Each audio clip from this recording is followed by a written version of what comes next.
Let's mic Rajasthan news. नमस्कार, मैं शिवांगी। आप सुन रहे हैं लेट्स माइक राजस्थान न्यूज। चलिए नजर डालते हैं आज की हेडलाइंस पर। सोनम वांगचुक पर एनएसए हटा, 170 दिन बाद जोधपुर जेल से होंगे रिहा। जयपुर में भजनलाल शर्मा ने राज्य स्तरीय स्वच्छता सप्ताह का उद्घाटन किया। मदन राठौड़ ने एलपीजी संकट पर विपक्ष पर निशाना साधा, कहा प्रदेश में एलपीजी पर्याप्त है। प्रताप सिंह खाचरियावास का सरकार पर हमला, कहा जनता लाइन में सरकार खामोश। और अब खबरें विस्तार से। केंद्र सरकार ने लद्दाख की सामाजिक कार्यकर्ता और इंजीनियर सोनम वांगचुक को राष्ट्रीय सुरक्षा अधिनियम हटा दिया।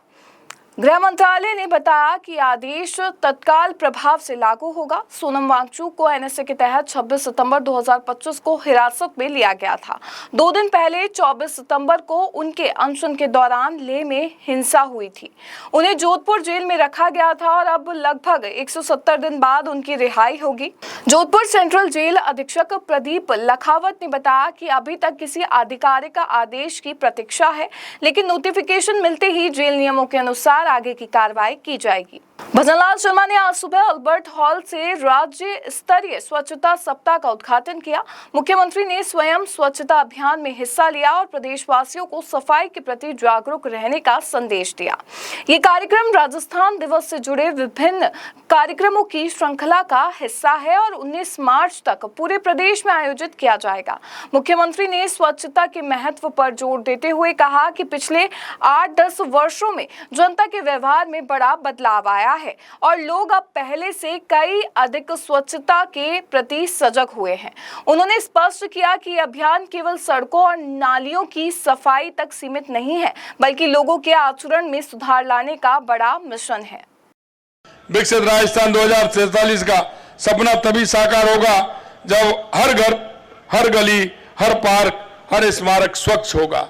और मित्रों, मैं आपसे भी कहना चाहता हूं, आपके माध्यम से राजस्थान के समस्त भाई बहनों को भी कहना चाहता हूं कि स्वच्छता हमारा मिशन है। हमारा कोई भी पार्क हो, कोई भी हमारा स्मारक हो, हमारा विद्यालय हो, हमारा चिकित्सालय हो, जहां भी आवश्यकता है, हमारी सड़क से लेकर के गली तक हमें स्वच्छता का ध्यान रखना है। क्योंकि अगर स्वच्छता रहेगी तो निश्चित रूप से हम स्वस्थ रहेंगे।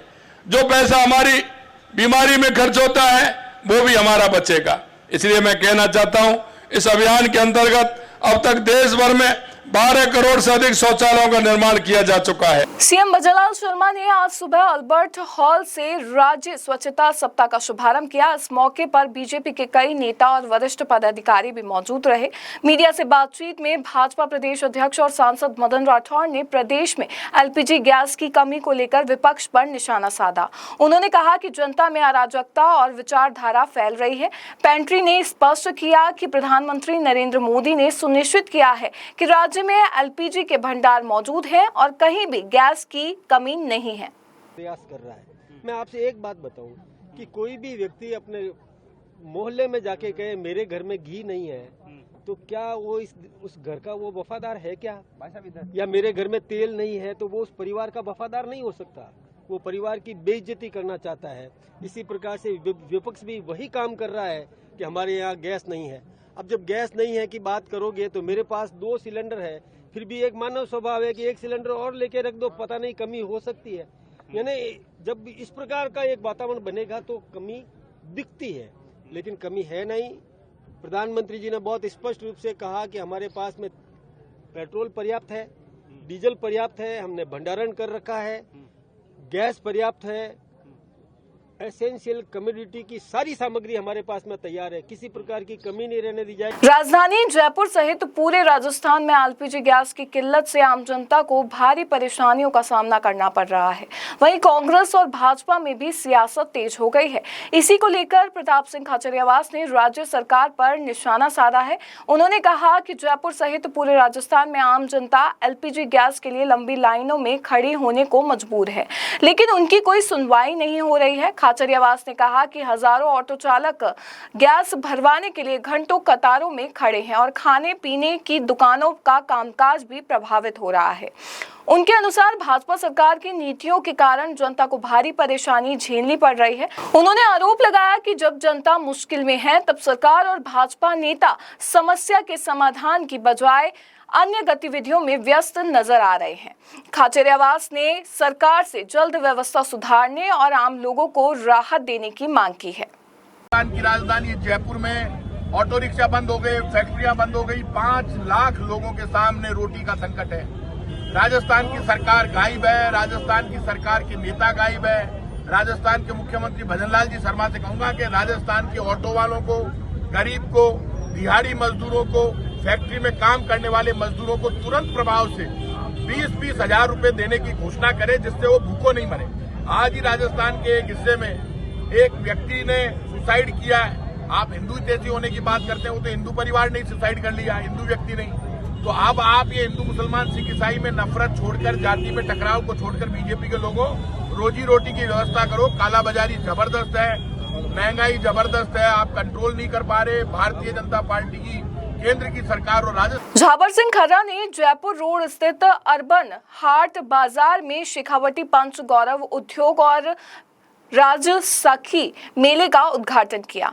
इस दौरान खर्रा ने कहा कि नगर निगम चुनावों में सरकार की ओर से कोई बाधा नहीं है। उन्होंने कहा कि ओबीसी आरक्षण तभी लागू होगा जब राज्य पिछड़ा वर्ग आयोग सर्वेक्षण करके आधिकारिक आंकड़े प्रस्तुत करेगा। नगर निकाय पुनर्गठन का कार्य पूरा हो चुका है और वार्ड परिसीमन सहित शेष कार्य सितंबर तक पूरा कर लिया जाएगा।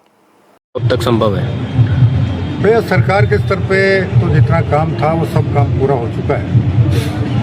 अब माननीय सर्वोच्च न्यायालय का एक निर्णय था, अन्य पिछड़ा वर्ग आयोग को राजनीतिक आरक्षण देने से पहले राज्य पिछड़ा वर्ग आयोग ट्रिपल टेस्ट के माध्यम से पिछड़ा वर्ग के सटीक आंकड़े एकत्रित करे और फिर उसी के आधार पर राज्य सरकार अन्य पिछड़ा वर्ग आयोग को राजनीतिक आरक्षण देने का निर्णय करेगी। तो अब ये प्रश्न अगर आप अन्य पिछड़ा वर्ग आयोग और राज्य निर्वाचन आयोग से पूछें तो ज़्यादा बेहतर है। सर, सरकार पूरी तरह तैयार है क्या? सरकार के स्तर पर जितना काम होना था वो काम हम पूर्ण कर चुके। हमें नगर निकायों के सीमा विस्तार करना था, हम कर चुके। हम वार्डों का पुनर्गठन करना था, करके नोटिफिकेशन जारी कर चुके और यही काम पंचायत राज में। इसलिए सरकार के स्तर पर पूरी तैयारी है। अब राज्य निर्वाचन आयोग और राज्य पिछड़ा वर्ग आयोग अपना काम जैसे ही पूरा करें वो कभी भी चुनाव की घोषणा कर सकते हैं। सरोद वादक अमजद अली खान आज जयपुर में आयोजित संगीत श्रृंखला अनहद में अपनी खास प्रस्तुति देंगे। ये कार्यक्रम राजस्थान टूरिज्म डिपार्टमेंट और स्पीक मैक के सहयोग से आयोजित किया जा रहा है और संगीत प्रेमियों के लिए एक विशेष अवसर माना जा रहा है।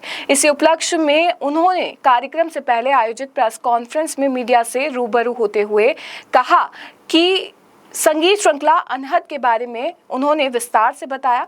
जयपुर में प्रस्तुति देने के लिए अपनी खुशी भी जताई। उन्होंने कहा कि शास्त्रीय संगीत का उद्देश्य श्रोताओं को आध्यात्मिक अनुभव देना है और वह राजस्थान के संगीत प्रेमियों के बीच इस अनुभव को साझा करने के लिए उत्साहित हैं। राजस्थान पुलिस के ध्येय वाक्य अपराधियों में डर, आमजन में विश्वास को विकास सांगवान के नेतृत्व में धौलपुर पुलिस चरितार्थ करती नजर आ रही है। थाना कंचनपुर क्षेत्र के गांव मठ नोहरा निवासी निसंतान बुजुर्ग भल्लो जाटव ने जमीन विवाद और परिजनों द्वारा प्रताड़ना की शिकायत लेकर थाने में गुहार लगाई। उनकी पत्नी का 3 साल पहले निधन हो चुका है और उनके हिस्से की 3 बीघा जमीन को लेकर रिश्तेदार उन्हें मानसिक व शारीरिक रूप से परेशान कर रहे थे। थानाधिकारी रामकिशन यादव ने संवेदनशीलता दिखाते हुए बुजुर्ग की पूरी बात सुनी और उन्हें सरकारी वाहन से सुरक्षित घर पहुंचाया। पुलिस जब आरोपियों की तलाश में मौके पर पहुंची तो वे फरार मिले। पुलिस ने परिजनों को चेतावनी दी और मुख्य आरोपी के खिलाफ प्रतिबंधात्मक कार्रवाई की। एसपी विकास सांगवान के निर्देश पर की गई इस त्वरित कार्रवाई के बाद बुजुर्ग अब अपने घर में सुरक्षित और सम्मान के साथ रह रहे हैं। धौलपुर पुलिस की इस पहल की ग्रामीण क्षेत्रों में सराहना हो रही है। मैं शिवांगी, लेट्स माइक स्टूडियो से जुड़े रहिए हमारे साथ। राजस्थान न्यूज में रोज शाम 4 बजे नॉन स्टॉप न्यूज को रेडियो पर सुनने के लिए डाउनलोड करें लेट्स माइक ऐप। नमस्कार। आप सुन रहे थे let's make more than radio. Follow कीजिए हमें हमारे सोशल मीडिया प्लेटफॉर्म्स पर।